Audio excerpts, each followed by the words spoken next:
Bukod sa supporting roles, mabibigyan na rin ng big break ang teen actress na si Kim Komatsu. Excited ga si Kim sa bago niyang project na Serpentina. Makichika kay Nelson Candas. Hindi inaasahan ni Kim Komatsu ang big break na ibinigay sa kanya sa bagong kapuso serye na Serpentina. Nung una ay akala ni Kim na simpleng story conference lang ang pupuntahan niya.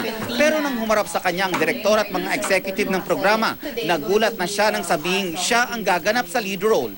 Kinakabahan po kasi first time ko po ito bibigyan ko po talaga yung best ko para mapag-ito. 2011 na ma-discover si Kim habang nag-audition para sa Twin Hearts. Dumaan siya sa maraming sakripisyo.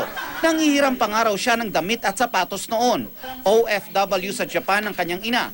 Ang lola naman niyang nag-aalaga sa kanya. Sumakabilang buhay na nung 1 taon. May ibang pamilya na ang kanyang ama. Dati po kasi hindi kami nagkikita. Simula po nung pumasok ako sa pag-artista, ayan, lagi na sila nandyan. Hindi ko alam kung ba.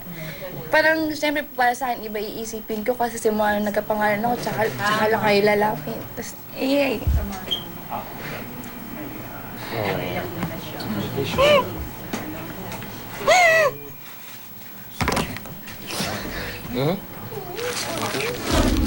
Dadaan sa matinding acting workshop si Kim at ang dalawa niyang leading man na sina Enzo Pineda at Christopher Martin. Serpentina, pagkasabi pa lang po sa akin ng title, ay ahas to, nakakatakot ka. Pero siguro kaya ko naman. Pag andyan na siguro, hindi ko na maiisip yan. Wow, talagang hindi ka nung kakadesidido. Oo po. Nelson Canlas updated sa Showbiz Happenings.